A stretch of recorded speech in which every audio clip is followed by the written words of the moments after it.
The views and opinions of this podcast are solely our own, with no direct intention to offend or upset. Brilliant. Fucking brilliant.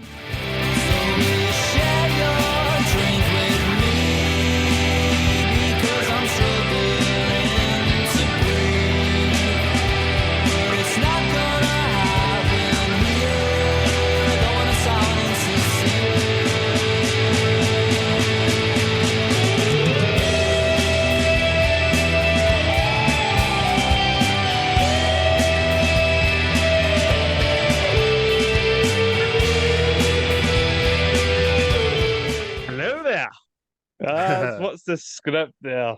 How are you all doing? It's me, myself, Chris, and enjoying myself. And I'm here joined again by the bold Craig. How are we, Craig? Hello there. I'm all right, mate. That's the two you said it in. I think we might be referencing Star Wars quite a lot in the next hour and a half, or whatever. Oh, the quotability. The quotability. Oh. Before we move any further, thanks again to Quaint for our tunes, know what I mean? Out there strumming away guitars, becoming musicians. If you've not listened to them, go listen to them. If you like Oasis and the Cortinas and the Vaxies and stuff like that, it's your jam, baby. It's your jam. No, your jam roll, but it's your jam. Aye. And it's none of that as the smart price jam. It's the good Hartley's stuff, you know. Aye, unseeded jam. Again, shout out to our podcast fraternity friends, Seismic. No sure what is the other day this week. I listened to Police Academy. Police Academy. Boys gave us a very good shout out. James went off all Palpatine right at the start. He says that we attacked his character. I was half expecting him to get into Palpatine and say, "The attack on my character has left me scarred." Shout out to Diabolical and the Breakfast Club. My usual three there. See, that's what I was going to say, because I don't know what I'll do, because see, when I go into Twitter now, I need to actually hunt their posts. I actually need to go onto their profiles to get their posts. Aye, well, I don't like done it for the two-part Dartman. So, I mean, I'm just talking about all three of them, but because it's like fucking. So usually you get it in your feed what people are doing. For some reason, I'm just getting one load of pish. It's the same fucking things and again. Obviously, in between the adverts. Know what I mean? Aye, but annoying. I know Diabolical done I can't remember the film. It was Ben's pick this week, and he picks fucking mental films. It was number 6 on Space Corp 9 for 1952 or something. I don't know what the fuck it is, but I'll get to it my first patrol on Thursday. And aye. Oh, and again, if he's didn't know, or if he's forgot, we're now in association with Native Origins. Craig will tell you more about it there. Yes, Native Origins are an up-and-coming sports and leisure wear firm who have yet to go public. They're still crossing the T's and dotting the lowercase J's. But hopefully they will be live very, very shortly, and you can pick yourself up some premium quality thickness in the fucking hoodie department, or a smashing t-shirt that doesn't fade or fucking shrink in its first wash. All great quality. Looking forward to getting some merch off Tim, off the manufacturer. So, keep an eye open. None of your fruit of the loom, pish. No, where's your legacy? To the beat of the drums. Anyway, drums! Since we are a movie podcast, and we do like to watch movies, what was your ocular delights? Since for the last step there. Skyrocket in flight. Boo! Ocular delights. Yeah! Ocular delights. Oh, sorry about that. You can get back and listen to our Anchorman episode, which is fucking funny. All right. Have a wee search for that, people, on all good platforms. I nearly said in all good bookstores there. Somebody else done that this week.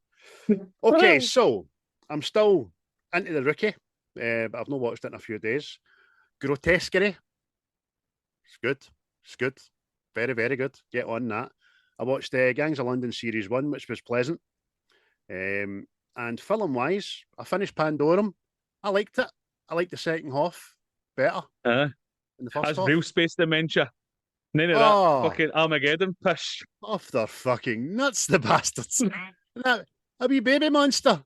Getting at the big eyes and all that before it slits your Aye. throat. Like a gremlin. A wee mogwai. Oh, look at him, look at him. You bastard. Fucking tin his ass, that. I did watch, probably as I know you did as well, 28 Weeks Later, which was fabulous, by the way. Dungeons and Dragons, Honor Among Thieves again, smashing. My two boys wanted to go to the cinema, but I couldn't get them to watch Transformers 1, so we watched Inside Out 2 again. Super Mario Brothers, fabulous. And then I had a wee Star Wars binge on the back watching Revenge of the Sith. I ended up watching The Force Awakens and The Last Jedi. So that means I need to watch The Rise of Skywalker in the next couple of days just to say that's that trilogy out the road for another many a year. But that was me, mate. Quite a lot. What about yourself? What did you take in? Oh. Not The Last Jedi, anyway. That's the No. fucking torture method for World War III, by the way. Yes. Watch this. Oh, it makes sense and it's good. Floating layer. Ha. Kid. Kush. I know you're out there. And by the way, I hope you don't have a nice day. Hey, that's aimed right at you, Boswell. You're a fucking bastard there, boy. A bastard. Like yourself, mate. I was 28 weeks later. Watched that. I don't know why. I just stuck on Amazon Prime and went with it. So I watched 10,000 BC. Brilliant. And I watched Sphere, which is fucking still a mindfuck. I watched Hellboy Golden Army. Nice. Then I watched a wee, what's that word? We. Can't remember what it is, but it was a life less ordinary. It was a guilty pleasure, that's what it is. It was a wee guilty pleasure. I watched that. And I went to see that new one with James McAvoy. Say No Evil. Mm-hmm. So smashing me film that. Is it good? Excellent. It's good. The both I'll watch McAvoy. I know he's a Celtic fan, but he's a good actor, that boy. I called him out as a wanker last week, didn't I? Aye. But aye, good acting, mate. And then I finished up by watching Life, the one with the alien in space. Oh, aye. It kills Ryan Reynolds and all that, and Jake Gyllenhaal and the likes. They're all terrified, you see. That's right. But that was a catch up there. All the films that we watched. Aye, there we go. I'll just quickly give an absolute wonderful shout out to our Facebook community. The group has grown since last we spoke, right up to 327 souls. So it went a wee bit mental. YouTube has grown as well. 311 subscribers. And Chris, you're still racking up the numbers with well over 1,800 people on the X platform as well, which is heavy magic. And listen, we thank every single one of you because something's working, and it has been the last few weeks, especially this week. The numbers we get through for Audible downloads and Audible listens over a host of platforms is very, very, very encouraging, very heartening, especially because the YouTube algorithm seems to have left us somewhat in the dark, up to the point where if it keeps going like this to the end of Series 5, YouTube-wise, I think we might chuck putting the videos up, mate. You know what I mean? Mm-hmm. But we'll see. We'll see. But audibly, thank you so much. It's the best way. I don't watch podcasts. I don't. I listen to them me and Chris work in an environment such that we're allowed and afforded to have our earphones in at times of the day, and we can listen to pods while we're doing our work and all that kind of stuff. It's great, man. And also, if you're going that long journey, get us on in the car. If you're doing the housework, get us on in the house. If you're wrapping Christmas presents later in the year, fucking get a wee drink in you and listen to Gold's Member, which is our #1 download. Isn't that weird? Save me from myself. Put it in the good box, please. But talking of Gold Member, I don't know if it was out in 2005, but the film we're doing today was out in the 2005s. But what also happened? What also happened in 2005, Craig? Oh, well, hold on. I'll play my jingle. Press play here. Let's go back to the year. Back to the year. Back to the year of film. Here we go. Woo! Hi, everybody, and welcome to Let's Go Back to the Year, the part of the podcast where we shut up, Craig. Right, 2005. Oh, I was alive in 2005. Let's have a deep dive of 2005. Fucking 19 years ago, mate. 19 years ago. Oh, Right to it. So many young pubes. Oh, so many brown ones. Events of that year, well, tragically, Hurricane Katrina killed 1,836 people in southern USA. I can't believe that was that long ago. That doesn't seem so long ago, man. That was horrible. And the Bush administration was fucking found right out because of it, but that's another story. The funeral of Pope John Paul II was held in the Vatican of Cities. Listen to this. Me at the Zoo is the first ever video to be uploaded to YouTube. Me at the Zoo, it was called. And it wasn't done. It wasn't done by us because it would only had about 5 likes. You know what I mean? The iPod Nano and iPod Shuffle were launched. Huh? I think I can still remember the advert. I think it was U2, wasn't it? Aye. U2 done the advert. There was silhouettes of people and all that. Black silhouette. Aye, that's it. Black silhouette on it. Aye. Jesus. And lastly, I've just wrote down the New England Patriots won the Super Bowl for the 3rd time in 4 years.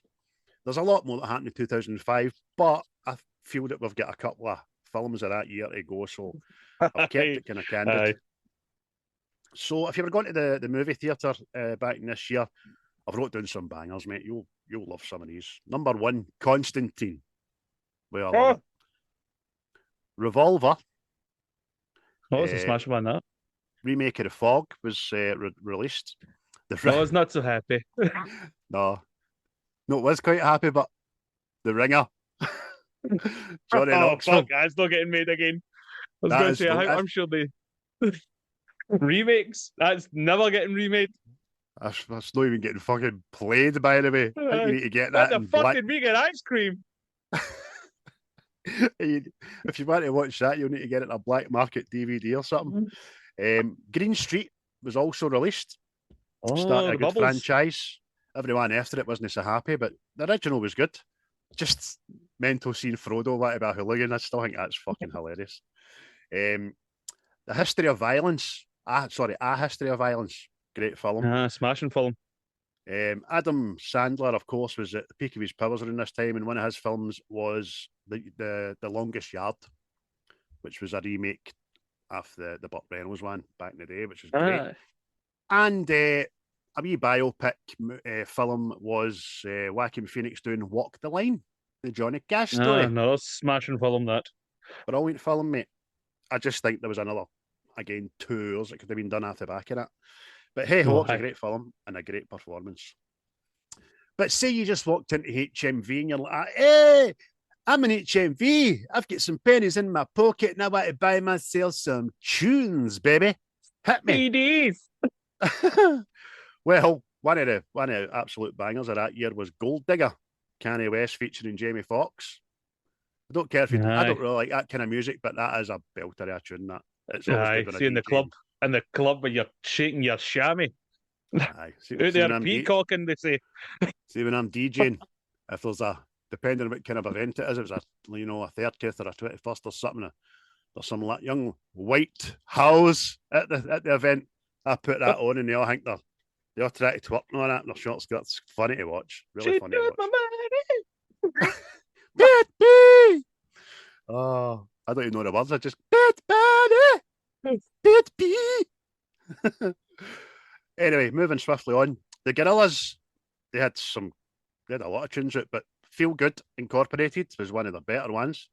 Speed of Sound by Coldplay off the X and Y album, which is one of the best albums ever. And I don't give a fuck what MJ says. Black Eyed Peas had hundreds of tunes out, mate, but I will pick My Humps, My Lovely Lady Lumps. And an absolute pop banger was Push the Button by Sugar Babes. Oh, there you go there. Another one to get the people up and dancing on it. Oh, I'm coming in. I'm coming in. That's very much the walk to the dance floor dance. Hey. Brilliant. Now, as happy a year as this was, music, film, events wise, some people left the mortal coil quite suddenly. One of those was morgue. They went to the fucking morgue, and that's the Chicago way. Anne Bancroft, she died. One that was quite hard hitting for probably you at the time and me at the time being wrestling fans, Eddie Guerrero. Again, I thought that wasn't nearly 20 years ago. Johnny Carson, the famous talk show host, he died. Rosa Parks, great historical figure, she fucked off. And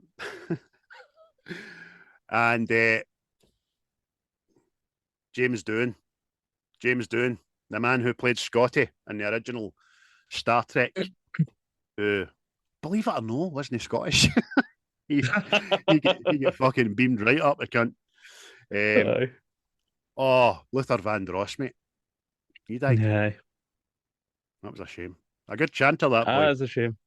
And lastly, a great loss to the world of comedy and acting, and a good friend to us here at What's the Script, Richard Pryor, eventually succumbed to his crippling disease, which was it MS? I'm not sure. Might have been Parkinson's. Sorry, Parkinson's. Parkinson's. I'm sure it was. Aye, that's a shame because he was very ill for a very long time. And that was the events, as written down by me, of 2005. Over to you, Christopher. So there you go. 2005. If you were there, what a time to be alive. Unless you were one of the ones that died, right enough, you know what I mean? Unless you were in Hurricane Katrina and all that other fucking carry on. All you went to see the Fog remake, you might have shot yourself after that. Aye. I tell you what, see Hurricane Katrina, I bet you fucking the woman let the guys on the doors that were floating. No, like the Titanic, man. Bet they moan up. Plenty of room up here. God love them. Fucking hell, man. That's another reference to a wee segue to one of the most recent episodes of the Titanic. Aye. But that's not all that happened in 2005, as you might have realised, people. Star Wars Revenge of the Sith came out. The third installment of the prequels, which I will say is the best out of the prequels. But hands down the best. So it was, listen, I think George Lucas, circa 1995, came out and said, I'm doing the prequels. It's a happening this time. He'd been saying it for like 20 odd years before it, but this time it's happening. Budget's there, happening. And the minute he fucking said that, this was the movie I wanted to see. I couldn't give a fuck about Phantom Menace or the clone, Attack of the Clones and all that. I just wanted to see how Anakin eventually became Darth Vader. So it was a long time coming, and I thought, mate, yes, what a movie. What a movie. Aye, definitely. But before we even go into the film, we'll do a rundown of the details. Depends what you're saying. So budget-wise, it had $113 million. And according to the interwebs, it made back $850 million, which is it's no chump change, is it? It's no. Up until I done this research for this, I could have probably put my car on it that this had made the $1 billion club. Because up until doing these podcasts, I don't know about you, mate. I wasn't interested in what films made money-wise or blah, blah, blah. I didn't know about lists and all that shit. So I was surprised it wasn't $1 billion, but that'll do. That'll do. He was that surprised. He went shoot her. He was surprised. Oh, hey, I'll tell you what. Do you know what I was more surprised at? Like, the budget. I thought that was paltry. I thought that was a good budget. I thought they got every cent out of 113 million, mate. Oh, aye. It was obviously directed by George Lucas, and apparently it is the only Star Wars film that was written solely by George Lucas. I don't know how true that is, but hey, it's something to go deep diving about. As for the cast,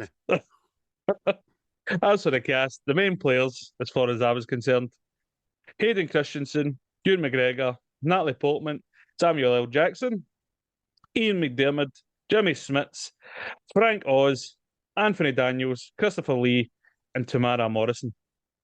Mr. Morrison is fucking everywhere in this, by the way, so he deserves a shout out. He's like the remake of Charlie and the Chocolate Factory and Palumpa, that cunt. He's everywhere. But here's a quick rundown of the synopsis there, Craig. I will do, mate. In a nutshell, Anakin joins forces with Obi-Wan and sets Palpatine free from the evil clutches of Count Doku. However, he eventually falls prey to Palpatine, who is in fact a Sith Lord. Anakin gives in to temptation and is seduced by Palpatine and the dark side, culminating in the Order 66 being given. The creation of the most menacing villain in the galaxy was then born. That all right, that day? Oh, aye, that's heated up the juices there. Let me tell you as well, IMDb, this sits at 7.6 and 79% on the Rotten Tomatoes, which isn't bad, but again, I was quite surprised. Well, I'm a bit surprised you more because The Last Jedi is up at like fucking 89 or 92 or something. Fake news. Fake news. Bullshittery. Yes. If you want to see such a difference between critics and audience, go into The Last Jedi and look at it. It's like the fucking, I'm sure the audience scores down at 40 or something, and the critics are going to up in the 80s. So it's like, perhaps someone is receiving money. Someone's talking poopy. I mean, yes. Just one thing in The Last Jedi. I said I watched it last night. One of a million things in The Last Jedi. See Snoke's guards, the red guys, with all the different weapons and all that. One's got a bendy sword that turns into a solid sword, which is all jaggy and electrical. And if you touch the jaggy electrical bits, you're in fucking trouble. However, he wraps it around his fucking arm at a point. And you're like, how's it? Why is your arm no in like Madison sausage getting fucking spliced up? Yeah, no. But anyway, back to the adventurous. Yes. Let's get in a good mood. So for me, it's definitely the best out of the prequels. So much so, I reckon you could have just made this film, and Phantom Menace and Attack of the Clones didn't really need to happen. I know that's absurd because there is a lot of details and stuff about how you find Anakin and how fucking Palpatine starts worming his way up through things and how they get the clone army. But see, relatively speaking, this shows you how the Jedi disappeared, shows you where the bad guys came from, shows you how they came to power, stuff like that, know what I mean? It was just a film that done it orally. See, if it was 3 years, you could have got the clone army and all that into. Aye. No, I understand what you're saying. I understand that. I get it. I've got a lot of time for the other two, and I know why they're there, and I know why they're made, and you do as well. But I get what you're saying. This film was the stitching up after the surgery, I suppose. Do you know what I mean? This was the end. Yeah. This is the culmination of every single story that went before it in the past two movies. Yeah. And obviously answered a lot of stuff for the three that were to come. the three that we'd already seen that are made in the 70s and 80s. Aye, it's brilliant. It's just banging. Like everything, it's no perfect, right? I've got a couple of things to pull out as we go along. But for me, it's a film I'd waited a decade, well, more than a decade for. Decade after it was announced, I left the theatre. This is us talking like Americans again. I left the pictures. I left the pictures feeling totally satisfied. Totally satisfied to the tune that I went to see it another 6 times. And it cost me my job as well, because I was working night shift at the time. And I was fucking off for the site to go to the pictures in my rigger boots and see it in the tune. And I get caught and I get sacked, which was no fucking big deal because it wasn't my main job at the time. It was a job, but I didn't care. It's great. It was great, mate. There you go. If there's an endorsement of who's going to top that? But the ball George Lucas actually started writing this before they'd even finished Attack of the Clones. So he definitely had an idea of what he wanted this to be, sort of thing. But although I've said it's the best out of the 3, when I first seen this, I fucking hated it. I am interested to hear this. I just fucking hated everything, man. Like, tell the people. Right. You've got your Jedi Order, right? Smart guys. Feel everything. Know what I mean? Like, oh, dodgy. Fucking, oh, you watch what you're doing there. I can feel your feelings. Nobody can feel the bold Anakin's cutting about with Padme, you know what I mean? She's now preggers, know what I mean? Nobody feels this. I mean, like I said to you the other night there, Yoda felt Anakin on Tatooine when he was raging, he was cutting up the sand people and all that. He then goes and feels all the Jedi getting killed, right? But feels fuck all, like obviously Anakin getting manipulated and all that. He can't feel the things creep into Anakin. No. Buff the card, pish. I totally understand that. There is a few things in here I'm going to pick it as well. That's a lot to do with it, by the way. The purist will simply tell you that Palpatine was so powerful, he was able to cloud certain things and he only let people feel and see what he wanted them and blah. Okay, very good. You like that and you go forward with that. What I've come to realise in the last 19 years is I've seen the Jedi in a more damning light. And for as much as Palpatine goes on about unlimited power and the rise of the Sith and blah, blah, blah, the Jedi are just as magnanimous. I think this is only a personal view. They're meant to be selfless. They're meant to only care about others, know themselves, or don't have any possessions, blah, blah, blah. But the grip on what they've got and how the world is, they're fucking feared to lose it. I don't care what anybody says. See, even when Yoda and Windu are talking about, we'll have to overthrow the Chancellor. Oh, that'll mean we'll be in charge. That's nice, we will, aye. So they're going to go and take over the Senate and all that.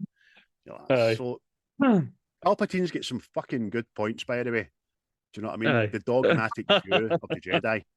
The two are actually just much parallel. For a different point of view. Aye, exactly. Aye. It's plus I know it's things happen because they had to happen that way for the story to make sense, right? But see, everything that happened in this film is also avoidable. Everything is avoidable. Like, right, Anakin, son, you're rumbled. We know you're pumping that lassie. You're out.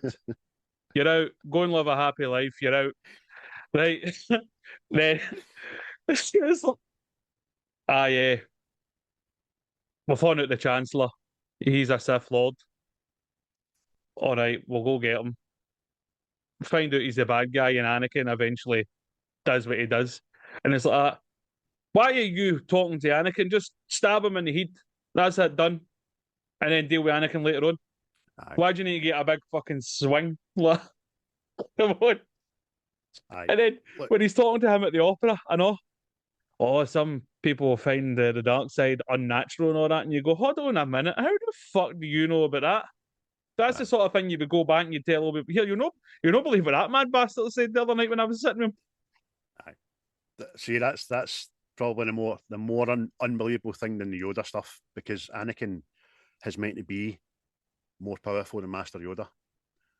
But again, the purist will tell you that he's blinded by what he feels for Padme to basically Palpatine telling him he knows about the dark side, and he's a fuck. Hello, Anakin. I'm a Sith Lord. You want what? Is it possible to learn? But, nah. He should know, but again, he's just blinded by conflict and love, and obviously Palpatine's the one that's putting the dreams in his head about Padme, Aye. which aren't true, but they become true because he plays it out to be true. Aye. So there is. He's projecting it, innit? Aye. There's some damning things if you deep dive, but I get they're no criticism. It all makes for a fucking tremendous movie, and I'm not like I criticising says, it. that was my initial takeaway, right? And then I watched it there and kind of accepted the things that I had an issue with, right? Because I suppose it's space wizards in it, so technically something could fucking be at play here, know what I mean? That no everything makes sense and they're fighting an intergalactic fucking war, so maybe some things would slip through the cracks, know what I mean? But that being said, that is still the best at the three. Smashing. Fucking just talking about the opening alone, which I'd probably say is the second best opening to a Star Wars film. I just like Return of the Jedi. To the way it just opens up with Kangmi's Palace, Jabba's Palace and all that. And there and just fucking I think it just felt me as Star Warsy. Know what I mean? But the way this one opens is tremendous. I totally concur with it being tremendous. It's up there. My favourite opening obviously has to be the original because it's iconic, it's brilliant. And it was even bettered in Rogue One at the end. I thought, by the way, you've ended this film fucking smashing, by the way, because it's like the opening of A New Hope. But the opening to this, mate, I just remember, I think there's sometimes in your life you can watch a film and you can remember having to shut your fucking mouth because it's lying opened, and this is one of them. Just so much going on, and the music. Remember I said about the drums? Before the music kicks in, there's just this haunting drums, and it instantly reminded me of Lord of the Rings, the orcs getting fucking ready for battle. Boom, boom. And I'm like, whoa. And then you just hear, na, na, na, na, na, na, na. Yeah, fucking beauty! Well, see, in fact, the opening to this was going to be very different. Not that there wasn't going to be a battle, but there was going to be battles across 7 planets. Know what I mean? But they decided to go down this route because of what happens with Anakin and what do you call him? Palpatine. Character. Oh, Dooku. No. Aye, Dooku. Because there was more about his journey to the dark side rather than the war sort of thing. So, or you could have been getting more space battles because I will say this is probably the best space battle. Oh, that's right there. You're just kicked into the movie and it's peril. It's fucking peril and it's carnage. It's just it's a battle. It's a melee. And then they two are flying through it, and then the buzz droids and all that, disabling the ship. And you think Obi's going to buy it. And then there's also some nuggets in there. I mean, the clone droids are basically fucking cannon fodder to get Obi and Anakin to save the Chancellor. But Anakin has a bit of empathy and goes, I'm going to help them. And Obi-Wan just becomes total gangster. No, they're doing their job so we can do yours. Fuck them. Oh, Obi. Oh, no. Again, is that thing? Is that thing we were talking about? The Jedi are just the same as the fucking Sith. Know what I mean? Mm-hmm. Keepers of Maybe the no. Qui-Gon did say, we're keepers of the peace, we're not soldiers.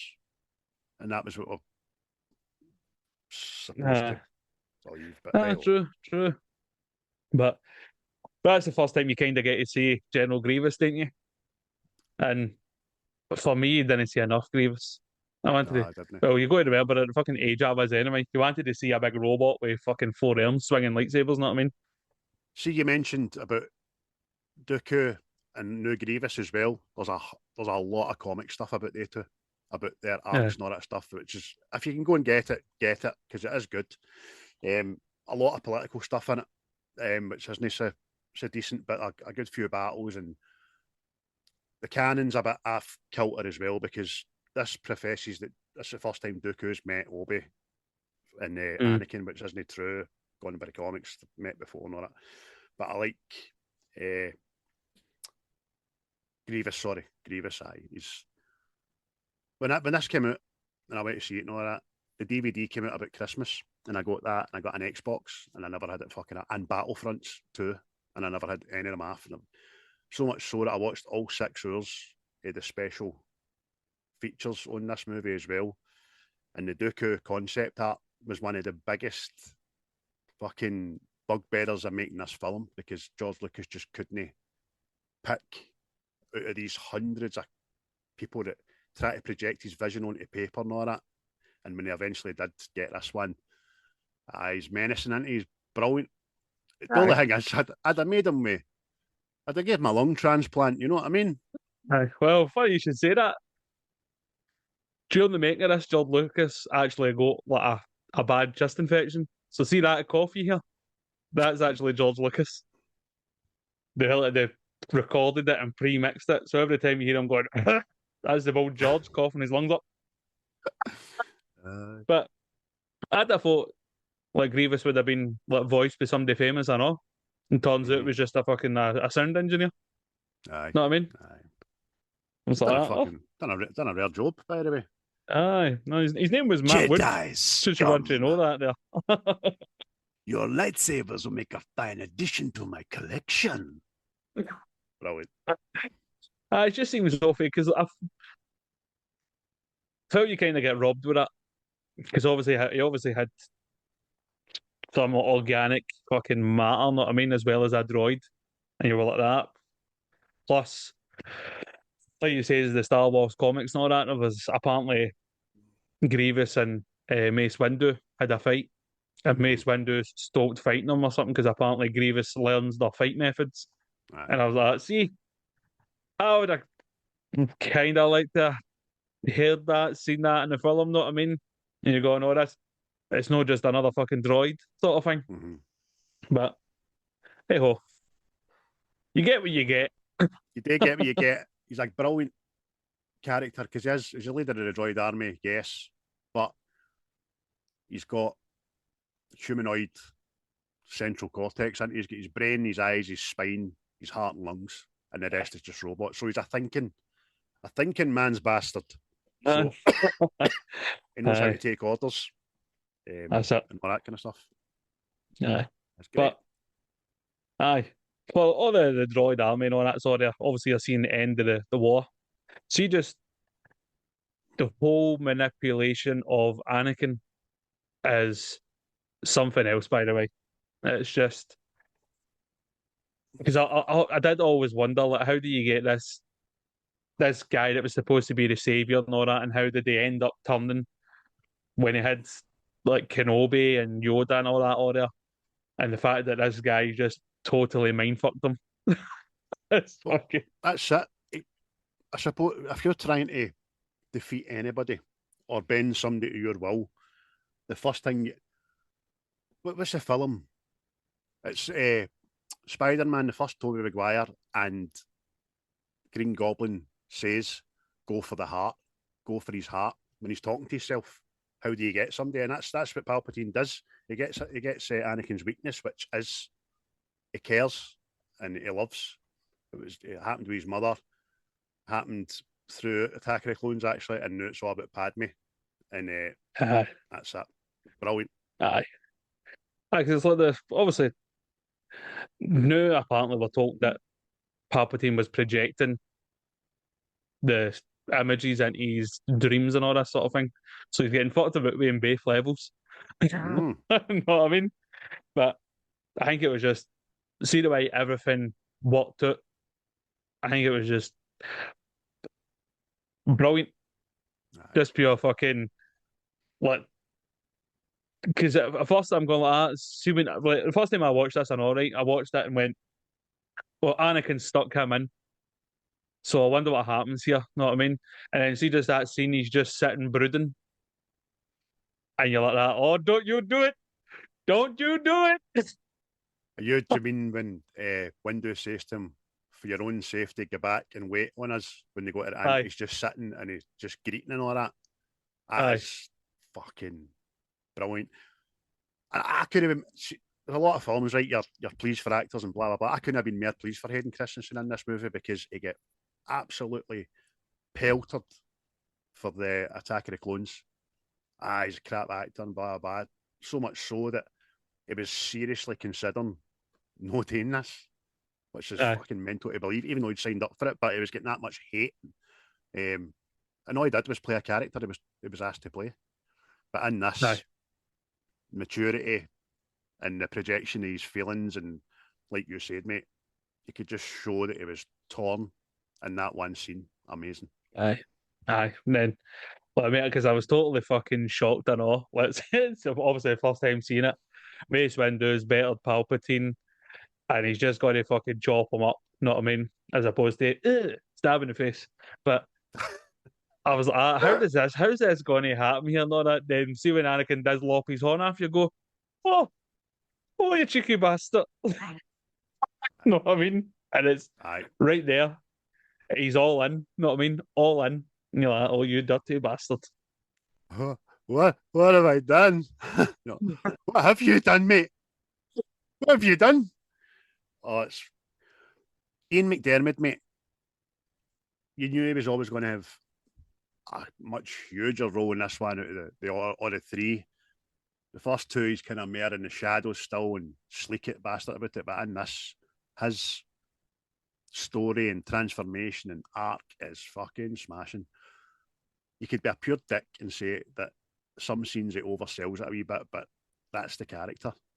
Because he's appealing to Anakin's sympathy, calling him son and all that, you know what I mean? I need your help, son.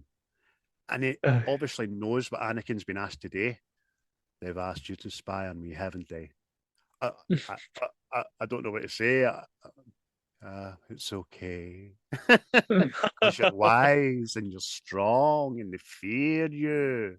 That's why. And then he knows he's not going to get picked for this fucking mission as well. And he goes, I would be very concerned if they didn't pick you for this mission, Anakin. Aye, mate, the fucking see that character. Brilliant, man. Like, yeah. Because it was always a thing as well, seeing like the original Star Wars. You're going, oh, Darth Vader's. How the fuck's Darth Vader know the boss? How's it this guy in the mad manky role? Who's his gaffer? Who's his gaffer? No, Who does he send his worksheet into? And then you see it, you're going, oh, this guy's manipulative and he's fucking powerful and all seeing and everything, know what I mean? You're going, oh, you man, I just need that. I think he's the most quotable. Pardon you. I think he's the most quotable character in all of Star Wars. See the amount of times me and my mates quote the Emperor is unbelievable. Oh, 100%. 100%. He must be winning the meme wars, I know, surely. Oh, he's got to be. He's got to be. How many times a week do you send good to something? Done it again the other night to me, didn't you? Good. Aye. Oh, mate. It's just, aye. And I'll say another highlight of this. Ewan McGregor as Kenobi. He becomes Kenobi in this. Oh, know what I mean? A 1,000,000% 100%. I hate saying anything over 100%, but that's 1,000,000 fucking percent, mate. That's him. He is Alec Guinness. Aye. He's came like the full circle into the wise old fucking mentor, know what I mean? And mate, if there's a character in this I fucking feel major sorry for, it is Kenobi. Mm-hmm. Know what I mean?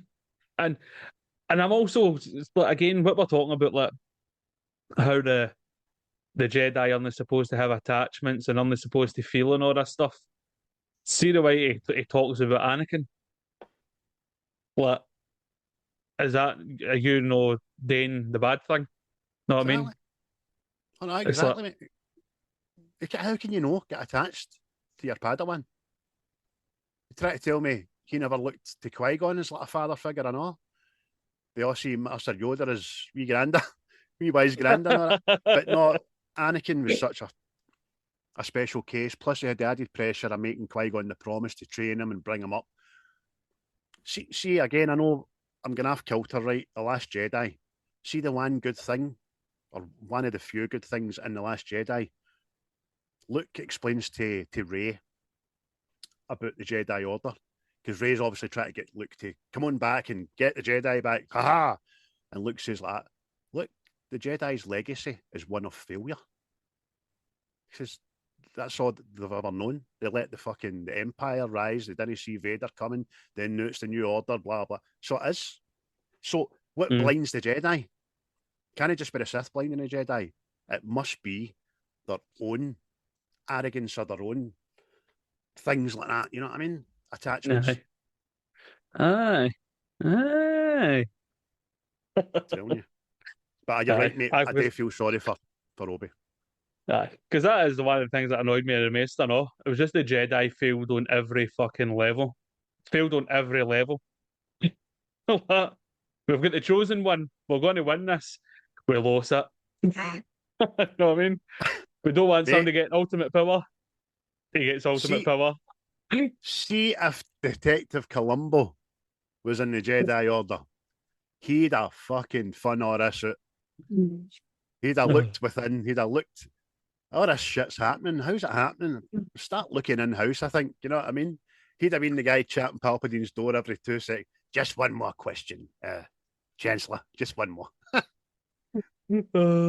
But another wee shout out, mate, which I fucking loved, was the Battle of Kashyyyk. Because you're getting to see all the Wookiees.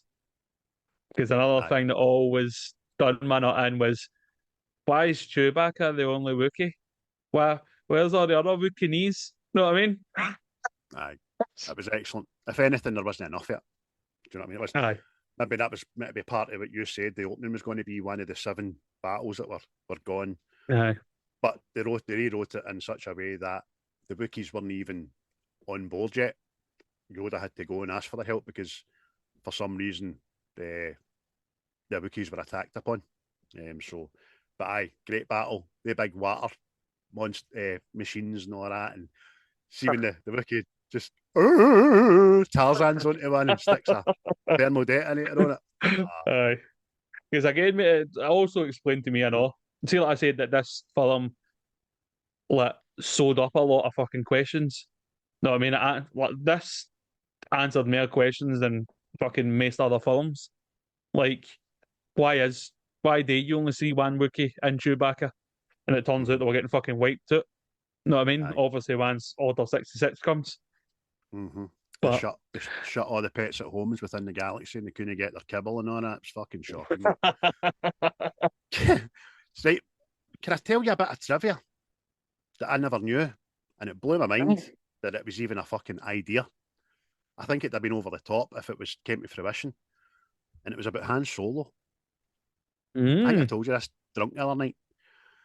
A 10-year-old Han Solo was going to appear during the Battle of Kashyyyk as an orphan being raised by Chewbacca. He would have helped locate General Grievous by finding part of a transmitter droid that was sending signals from Utopia. It's no Utopia, but that's the way it looks. Allowing Obi-Wan to find and confront the villain. Solo's young adult years were converted to Solo, a Star Wars movie. That That would have been so fucking out of place. It'd have been outrageous, I think, man. So I'm glad it wasn't done. Aye. Aye.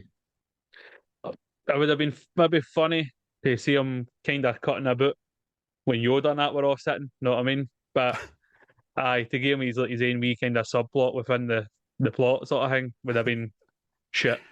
Aye. Can you imagine if they're helping him out and Yoda saying to him, good boy, you are. And he just went, I know. No, I like the way he meets Chewbacca in the Solo film. Lots better. I think I like that film. Plus, it would have made what happened in the fucking Force Awakens a lot more fucking heartbreaking. Aye. Know what I mean? Aye, definitely. But so that was a bit of trivia that kind of threw me. I was like, away you go. But then the original cut of this movie ran nearly 4 hours, mate. The opening battle, Palpatine rescue alone, ran over an hour originally. The extra footage of Palpatine's rescued scene is shown in the video game for this movie. So if you ever had the video game, and like me, you like just sitting watching the in-between levels bits with the story and all that, you'd have seen all that, which was smashing. I remember that game. That was winning the final duel was a bastard. That boy Anakin could fight like fuck. I've tried to get it since, and I can't get it. Aye. But again, it'll be shit. See if you go look at I remember watching it and it felt like you were watching the film. Know what I mean? Everything seems so fucking real. See if you watch it now, it'll be two fucking square blocks throwing wee fucking tiny skinny blocks at one another like that. Oh, it was no bad, man, because it was like Xbox by this time, and it was. I had it on anyway, and it was alright because Battlefronts 2 was just epic, and as we're just saying, one of my favourite bits to go to in Battlefronts 2 was Kashyyyk. But thought about wee cameos and all that, right? Mm-hmm. You actually see the Millennium Falcon docking into Coruscant if you pay attention. Know what I mean? Plus, Mr. Lucas himself and his 2 daughters and his son all appear in this film at some point. So that's right. Get your eyeballs out there and see if you can see them. But I dare say they'll be fucking the whole of aliens, know what I mean? And plus, big Peter Mayhew came back as Chewie too. So, and apparently, the original actor that played Boba Fett got a new job and was a pilot of a spaceship in this. Pilot. That's right. So, I mean, his name is Silver Fox. He was an older gentleman. Can't remember his name, but big Jeremy Bullock. Well done, mate. It was riddled, but they are riddled with the cameos. To be honest with you, I can't even mind if it's this one or is it Phantom Menace where ET's in the Senate. I think it's that one. Aye. Which is obviously Steven Spielberg's my pal.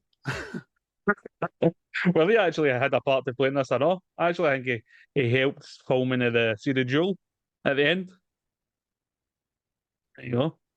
There you go. Aye, fucking right, man.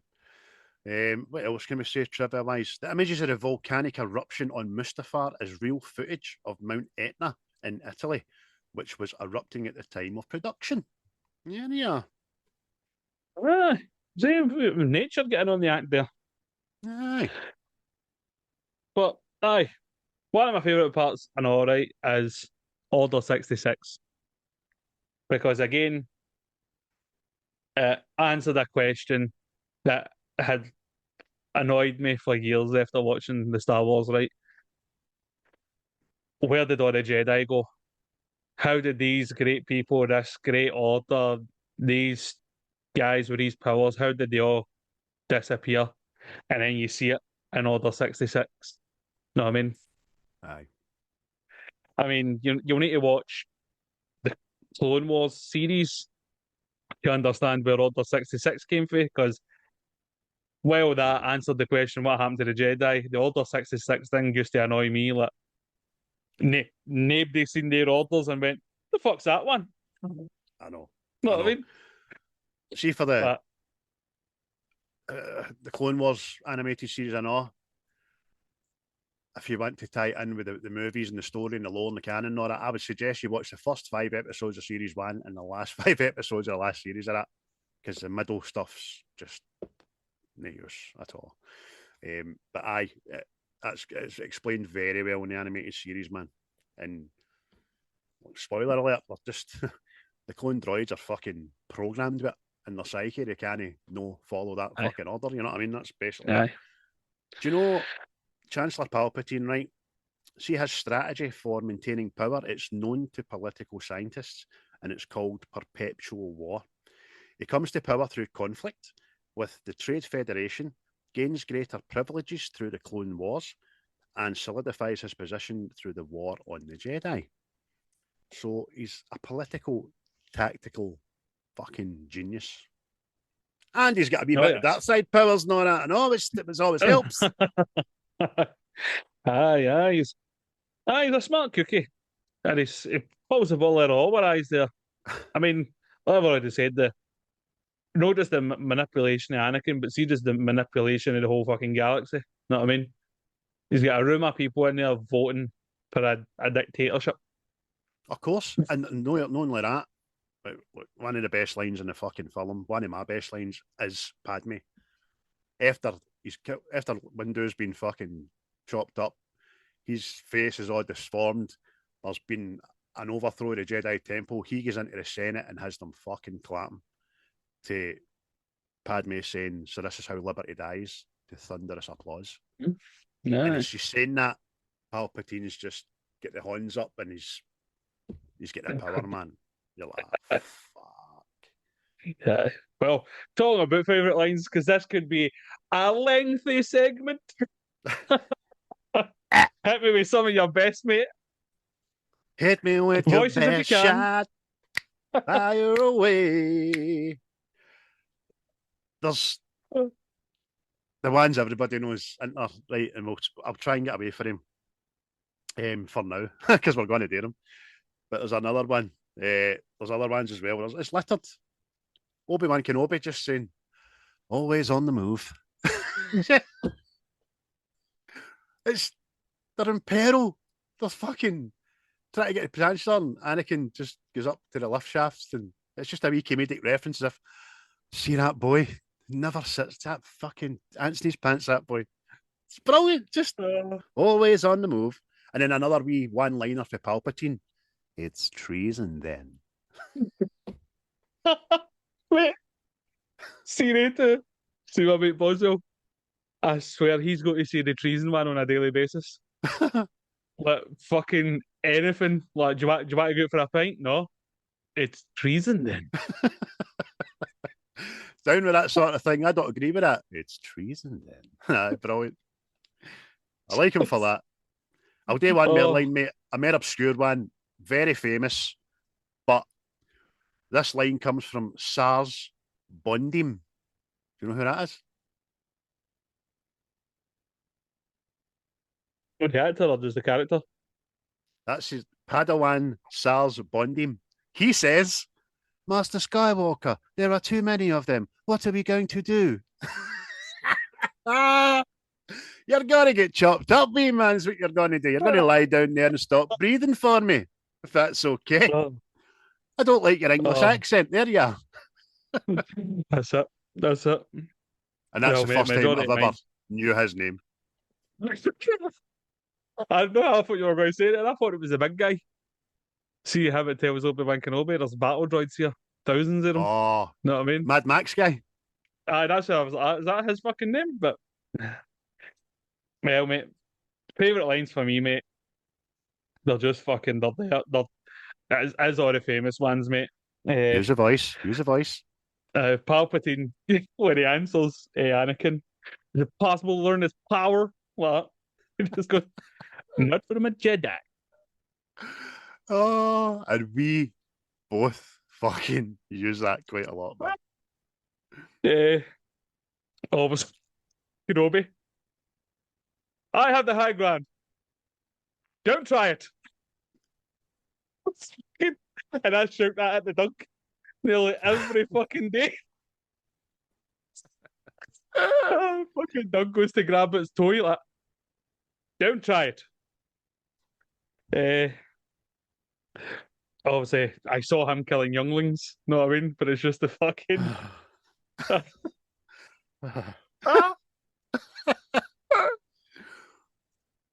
Obi-Wan's moustache grows quite a lot in this movie. It goes right Aye. out his top lip, man. That's one of the scenes. Oh.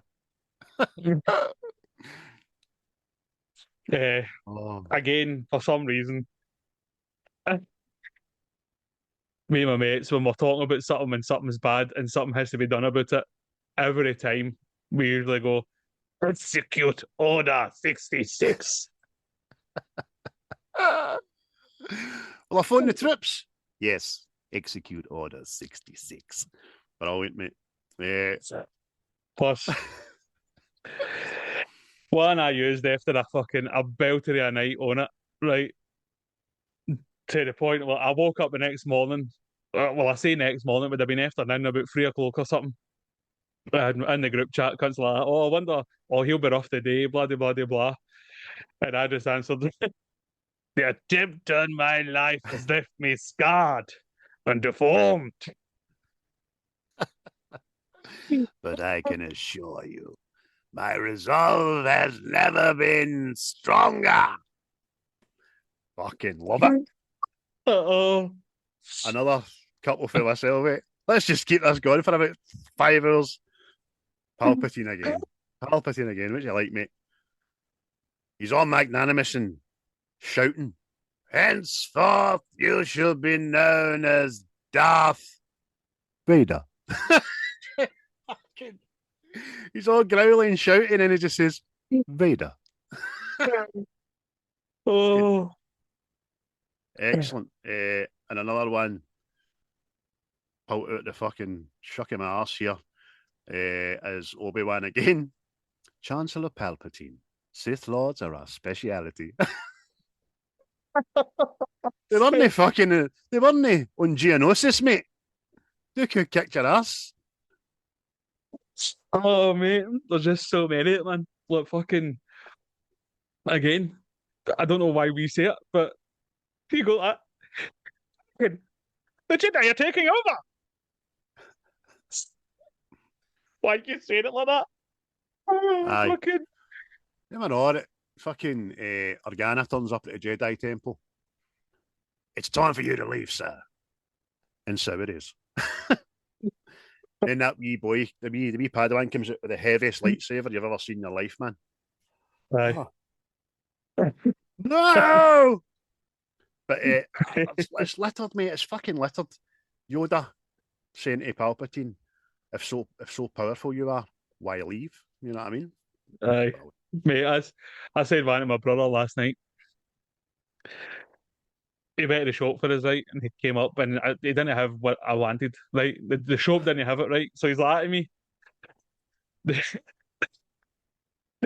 just say it was Maltesers, right? They didn't have any Maltesers. And I went, well, what did you get me, Steve?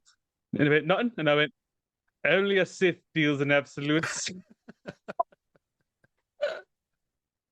She's like, what? Oh. Master Yoda, you survived. And obviously, mate, my fucking favourite one. It must be the favourite. It goes without saying. We've already spoke about it, but just Palpatine going. Do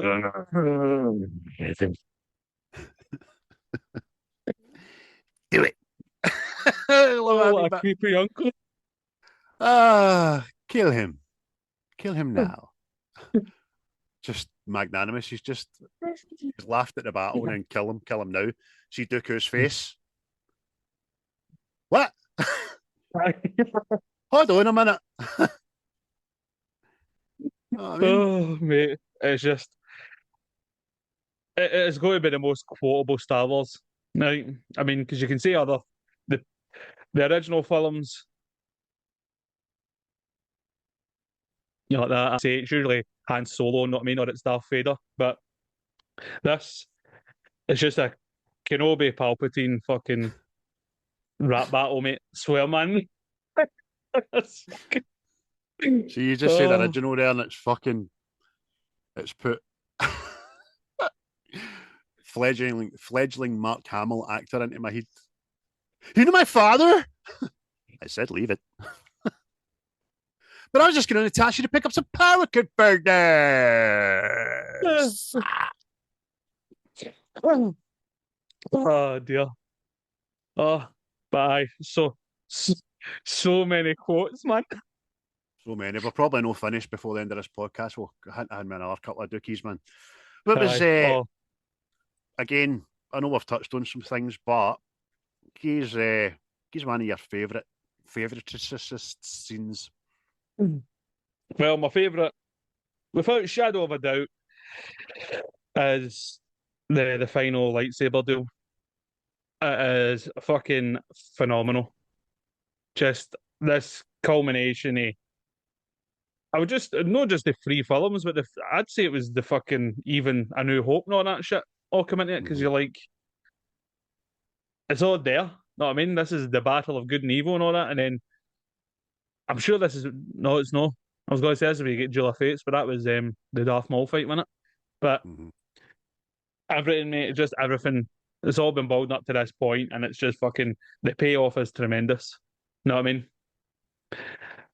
Well, it's not like the lightsaber fights you get in other films and all that, where it's fucking backflips and choreographed with it's not, but it's superb, man. Aye. Can't say enough about it.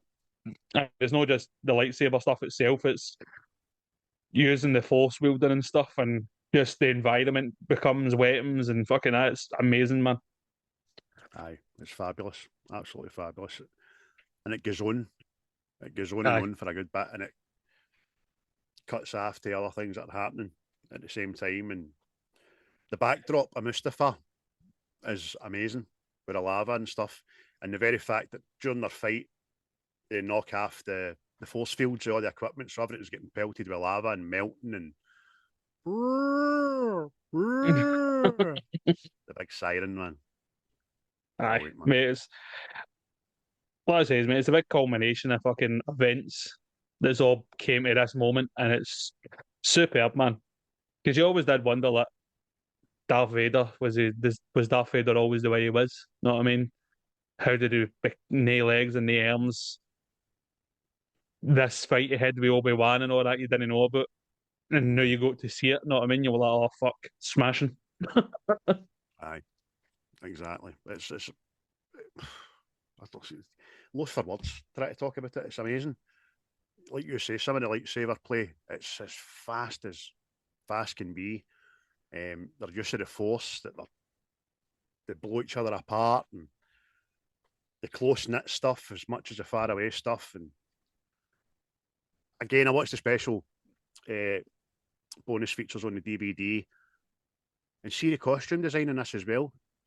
The two of them wore something like 40, 50 costumes each, because as the fight went on, they were getting more hurt with bits of lava and burns and bombers, as we call them in Glasgow.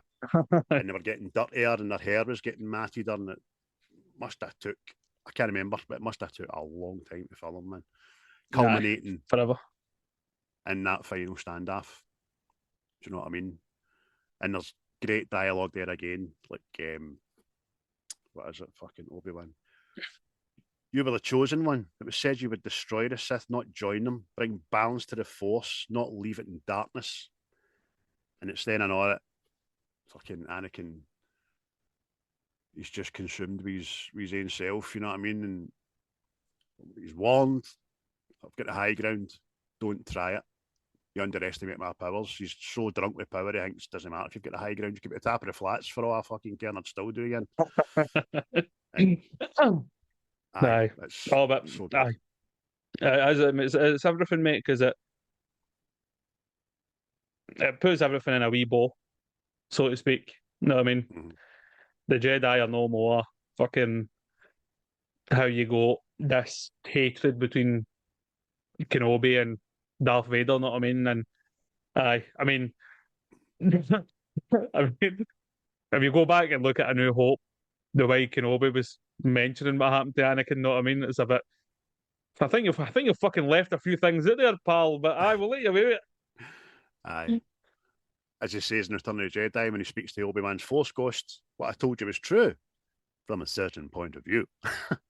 You're a bastard.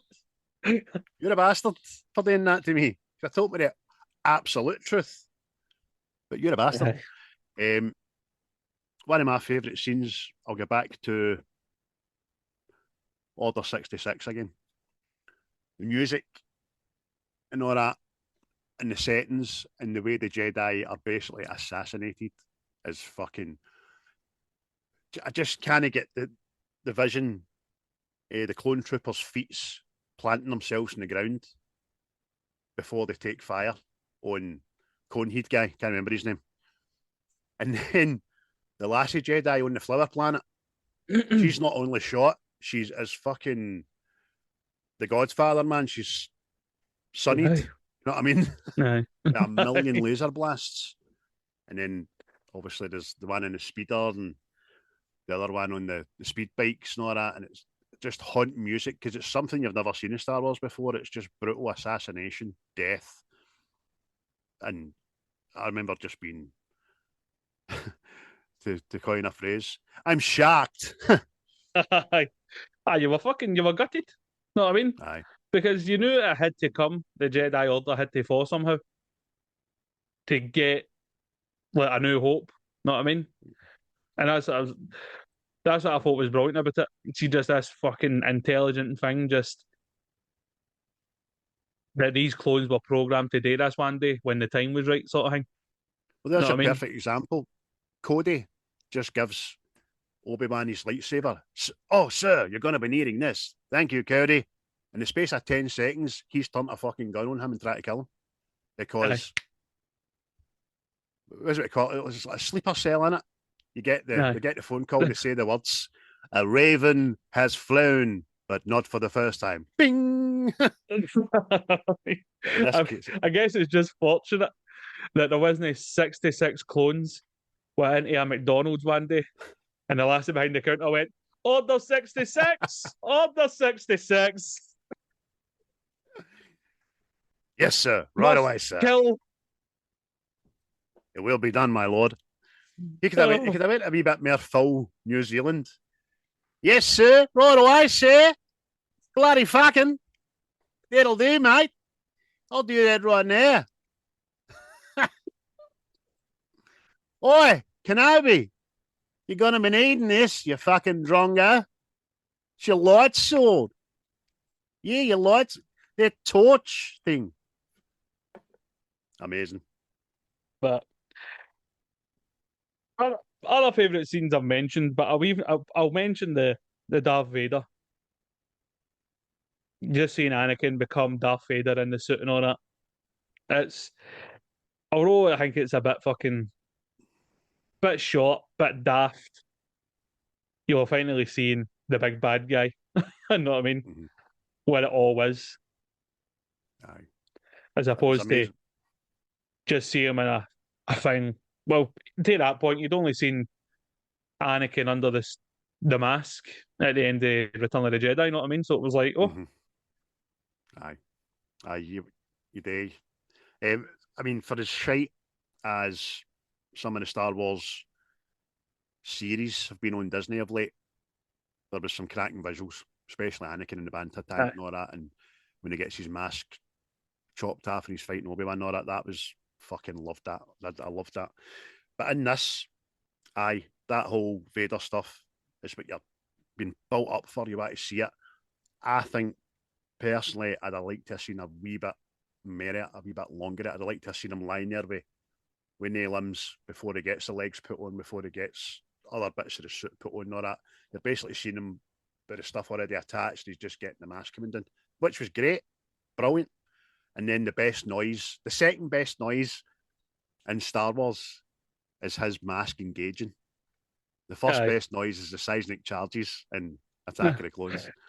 Yeah, the big sonic booms. Just that. Oh, no. Aye, that was good, man. It's what I says, mate. It was good to see how how Anakin eventually became Vader. Know what I mean? There was quite a big fallout about that as well, because Prowse was told he wouldn't be needed. He thought he was going to be able to get the suit on for one last time, but no, George Lucas deliberately made the Darth Vader suit top heavy. For instance, adding weight to the helmet to make Hayden Christensen not appear too accustomed to it in the movie. So Hayden Christensen was chosen. I think if you look hard enough, you can tell it's no Prowse. You know what I mean? Yeah. It stands up and stuff like that. But that was, I think Prowse said a couple of bad things in the press before it and all that. So I don't think you can really complain. To be honest with you. Because He was apparently Hayden Christensen had to fucking beg to get in it, no? Prowse is one of the fucking few dafties for the original that never took the percentage and took a wage. So he was always bitter about that. Again, it was his choice. Aye, shite choice, but you had the same choice as everybody else, you know what I mean? That's it. But, aye. Because apparently Hayden Christensen apparently had to beg Lucas to be in the suit. Because I think Lucas was, you know how Vader's supposed to be like fucking 7 foot and all that, know what I mean?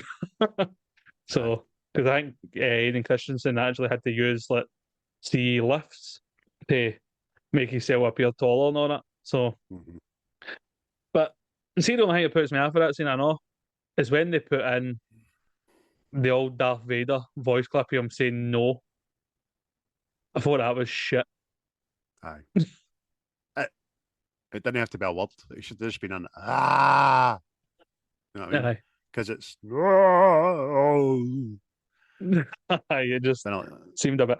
Plus, no, I like about that and all. See, once Palpatine tells like Vader, in your anger, you killed her, sort of thing.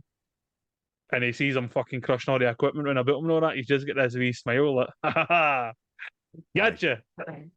So fucking sadistic and vindictive, and that's the last piece of the plan. I've convinced him that. Now I've got my lapdog. You know what I mean? It's horrible. But because we forgot to mention before the final battle,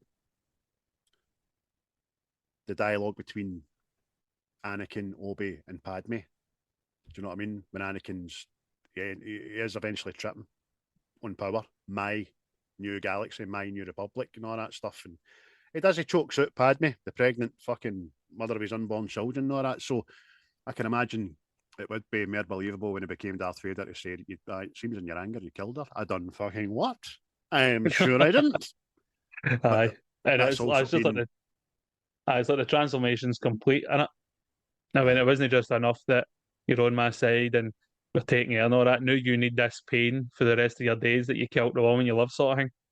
Well, that's two things. Aye, you make a good point there, mate. One of the things is, which I believe, and I think it's quite plausible and believable, is that Anakin takes Padme's life force to survive up to that point, and inadvertently killing her to save himself, right? And the other thing is, if you read a lot of Star Wars canon and comics and blah, blah, blah, the Darth Vader suit was designed not to just keep him alive, but to keep him in agony. So keep him fucking obedient. Do you know what I mean? He couldn't live without it, but he couldn't struggle to live with it. And you're like, oh, fucking hell. Because it's meant to be, the Darth Vader suit's meant to be antiquated technology.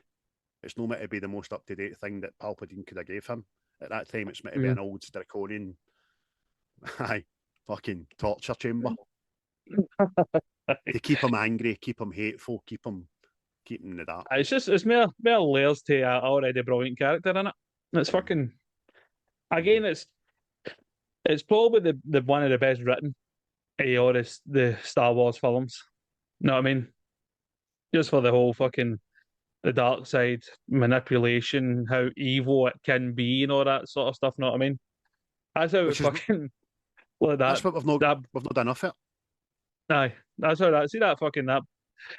Like, I don't know the guy's name. He was in the Acolyte, and he's like that. He doesn't really see the fucking Star Wars movies and all that as good versus evil, and I'm going, oh, what? So. And that's why people wonder why we don't watch these things, or we get annoyed when we do watch them. I've still not watched it. I don't think I'm ever going to. Or maybe have a brain injury later in life and watch it. I don't know, but this is what we've not had enough in Star Wars since. There's no brutality. There's no just evil.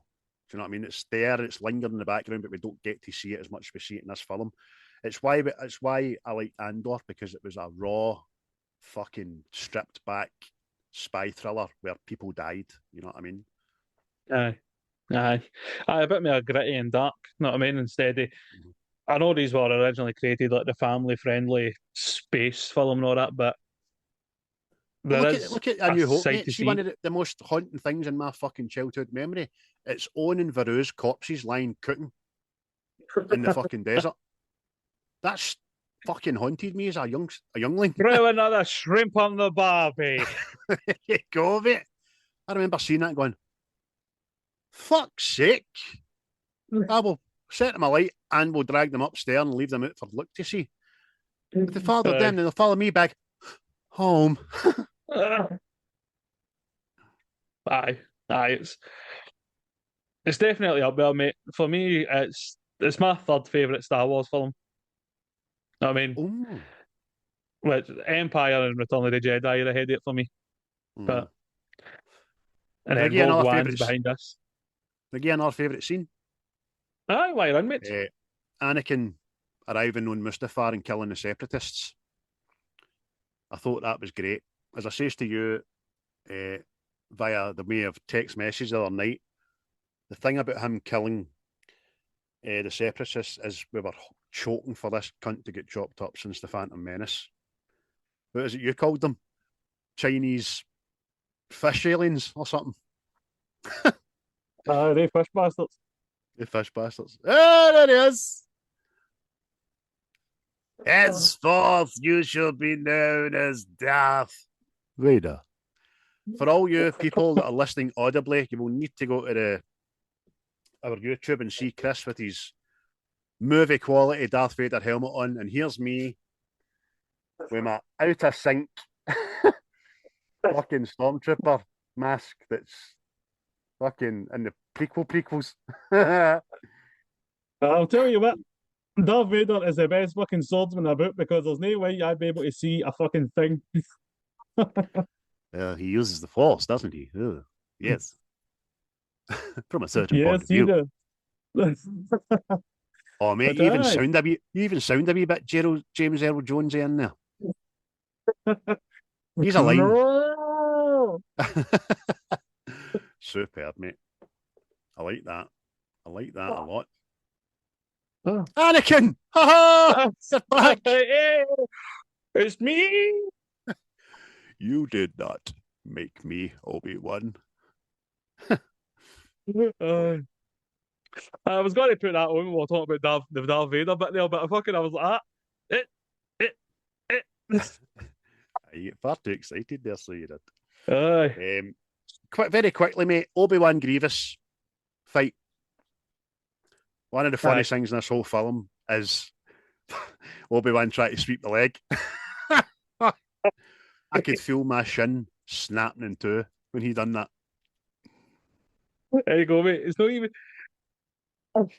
We didn't even mention that in the fucking favourite quote. It's just, hello there. Aye. It's just. And then after he kills him, so uncivilized. You know what I mean? Because he's used a blaster. He's disgusted with himself. Good death, but innit? It's a good, visually good death. Aye. It's a bit more brutal. Because see, this Star Wars was gave a more kind of higher rating. I think it was like PG or something like that.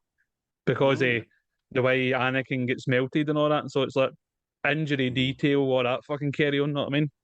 But here's a moral question for you, right? You've been sent to kill Anakin. You're basically sent to kill Anakin. And he's proved your point by his actions in that fucking battle you've just done for 10 minutes. Should Obi-Wan, I know it doesn't lend to the films, right? It doesn't lend to the story, but should Obi-Wan have finished him off? yes. It's a Terrible way to die. huge. In fact, I said this cynicism to watch your brother burn to death. Aye. I would have maybe a force pushed him into the lava or something then. Oh, Jesus, what? Shite bag. I stood it up before. Give me your hand, I'll drag you to safety. Jesus. Oh, Christ. I shouldn't have asked you that question. You just gave me a fucking worse answer. I'd have pushed him in for a hot bath there. No bother.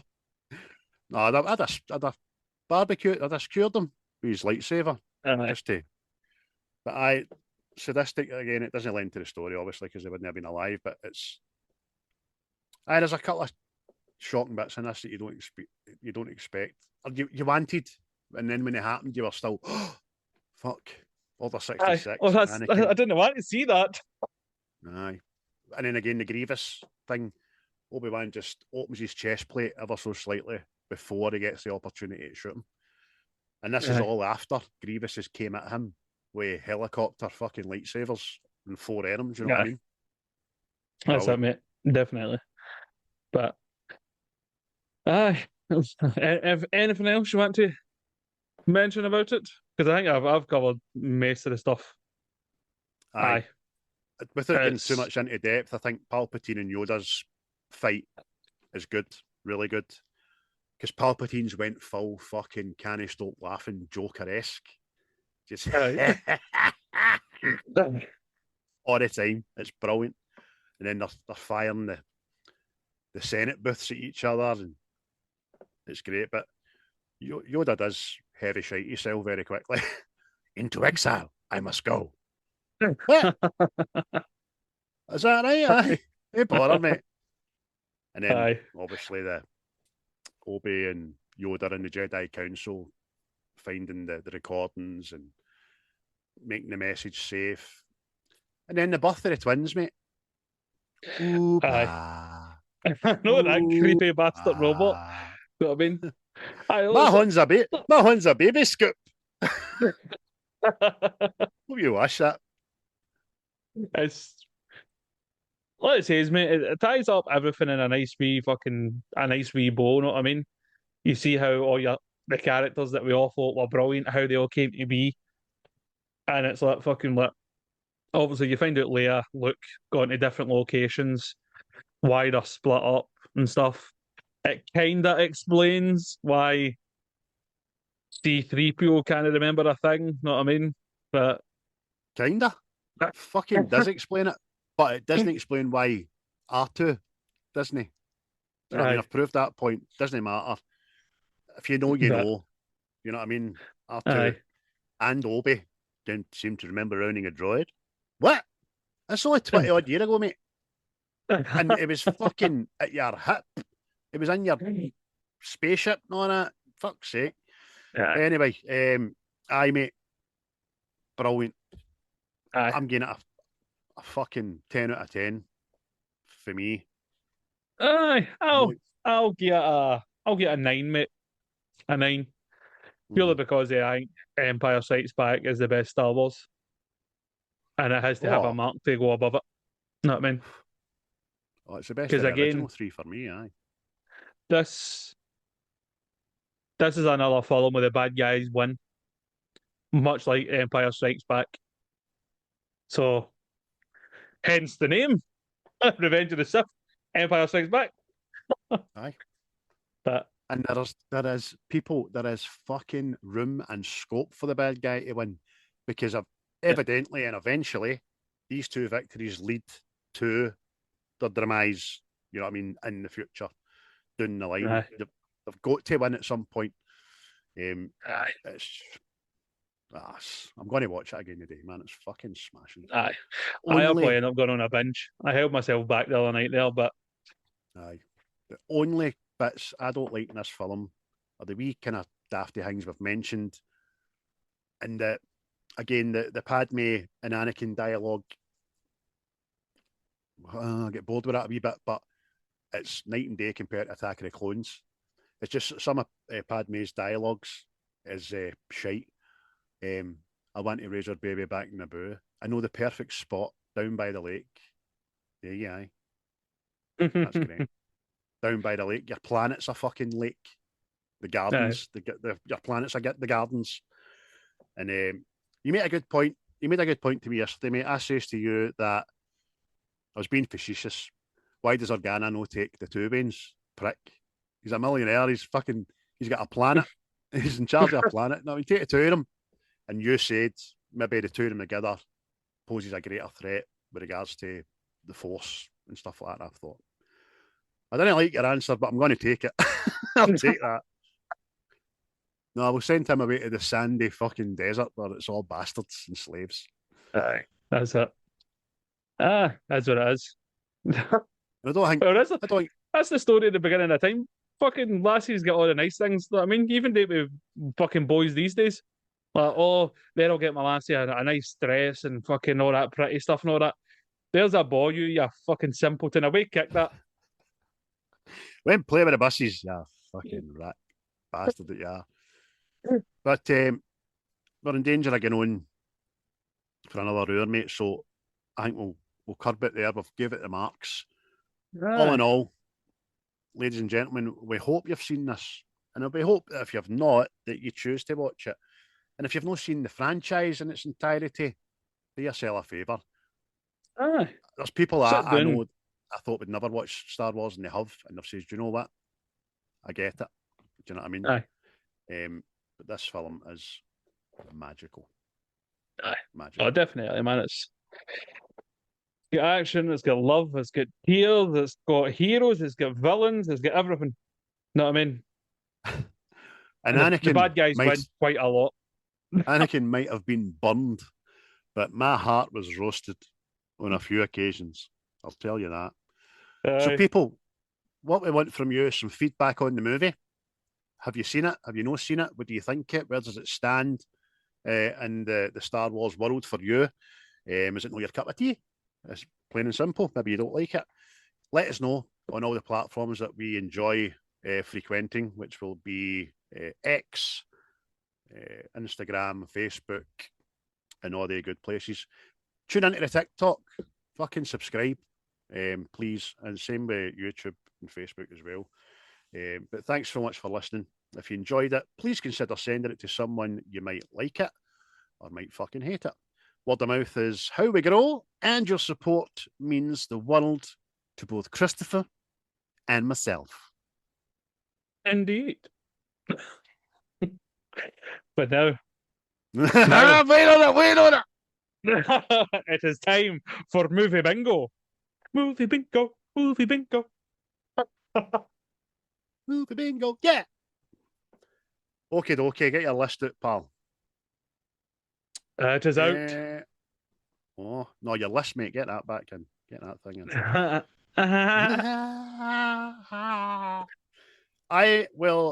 You went 13, lucky 13 the last time, didn't you? See? So, I'm just going to pick a random number 37. Oh, it's a good one, too. It's a good one. It is. I am giddy like the schoolboy. It is Inglorious Bastards. Oh, I've got that in my list. I need to take that off. Yeah, he's inglorious. There we go. Huh? Hugo Stiglitz. That's a good film, that. Uh-huh. Oh, the Jew. The bear Jew. The bear Jew. So there you go. Inglorious Bastards is up next. A wee dip into the world of Tarantino. Mm. Know what I mean? The opening scene to that is fucking phenomenal. Oh, phenomenal. Aye. I've never wanted somebody to get a glass of milk so much in my life, I tell you. Don't give any milk. You want to stay. It's brilliant. It is. I've not seen it in a while either, so I'll look forward to it. Same, mate. Same. The coming days. Obviously, we've pre-recorded this for Friday, so if you are watching this on Friday, happy Friday, everybody. Look forward to your weekend. Hope your week was a good one. Hope it was better than yours. Friday feeling. And again, thanks to Quaint for the tunes. Shout out to our boys at Seismic Cinema, Diabolical, and the Breakfast Club. And if you've not listened to them either, get out there and give them a listen. Definitely. And keep your eye out for Native Origins launching their new range of leisure and sportswear. Wear the legacy. But yes, for another week, my man, it is goodbye from me. Yes. And it's a goodbye there from me. I hate you. You'll never find a more wretched hive of scum and villainy. We must be cautious. The views and opinions of this podcast are solely our own, with no direct intention to offend or upset. Brilliant. Fucking brilliant.